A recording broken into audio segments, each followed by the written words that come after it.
নমস্কার বন্ধুরা, লক্ষ্মী কুটিরের রান্নাঘরের পক্ষ থেকে সবাইকে অনেক অনেক স্বাগত।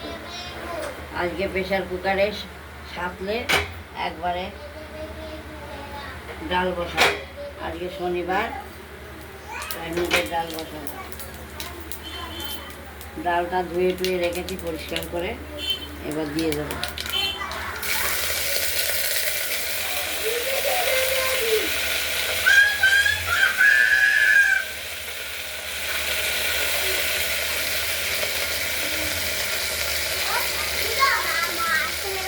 আসবে আসবে,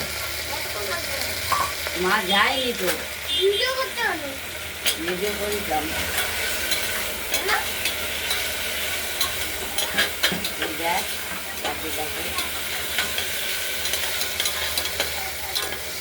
ডালটা দিয়ে দিলাম, এবার নাড়াচাড়া করে জল দিয়ে দেবো।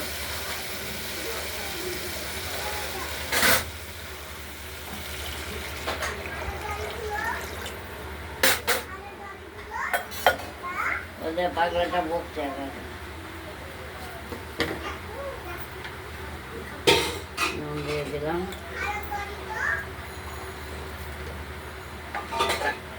ভাত খেয়ে এসছে বলে বলে কুটি করে না।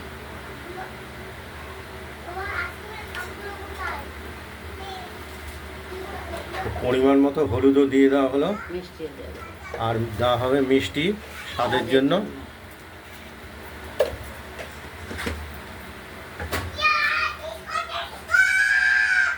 আর দেওয়া হবে কাঁচা লঙ্কা।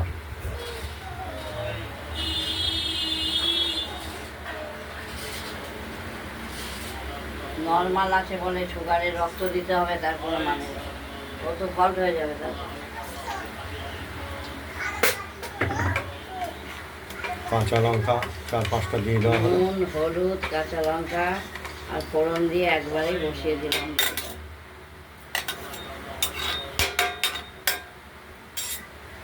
প্রেশার কুকারে সাতলে মুগ ডালটি রান্না খুব স্বাদের হয়, খুব যেমন খুব অতি সহজ, আবার খেতেও ভালো লাগে। জ্বালানির সাশ্রয়, আবার স্বাদও তেমনি সেরা। এটা বন্ধুরা আপনারা একবার বাড়িতে ট্রাই করবেন প্রেশার কুকারে।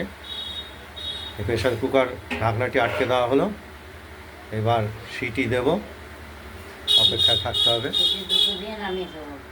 2টো সিটি দেবো, বেশি সিটি দিলে মুগ ডালটি দেওয়া পড়ু, হ্যাঁ তা তুমি নামিয়ে দেবো। দেখতে থাকুন।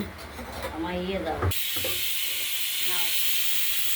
খাও গাও, ওদিকে যাও, ওদিকে যাও। প্রেশার আমরা এই 2টো সিটি দিয়ে নিলাম, নিভিয়ে দিয়ে এটা ওভেনটা নিভিয়ে দিলাম, খানিক বাদে দেখাবো। দিয়ে এটা 5-10 মিনিট আমরা রেখে দেবো, অপেক্ষা করব।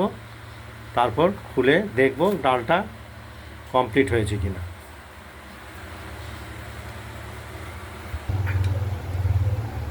আমরা মুগ ডালটা 10 মিনিট ওভেন নিভিয়ে রেখে দিয়েছিলাম। দেখতেই পাচ্ছেন একদম মুগ ডালটা কমপ্লিট হয়ে গেছে খুব সহজেই, এবং এর স্বাদটাও হবে অসাধারণ। যেটা কড়াইতে করলেও একটু স্বাদের তারতম্য হয়ে থাকে। এই ভিডিওটা যদি ভালো লাগে শেয়ার করবেন, কমেন্ট করবেন, আর রান্নাবান্নাটা যদি ভালো লাগে সাবস্ক্রাইব করবেন। আজকে ডাল কত সুন্দর হয়েছে, দুটো সিটি দিয়েছি, একদম কমপ্লিট। আজ এই পর্যন্তই ডালের রেসিপিটি। ভালো থাকবেন, সুস্থ থাকবেন, সাবধানে থাকবেন। নমস্কার।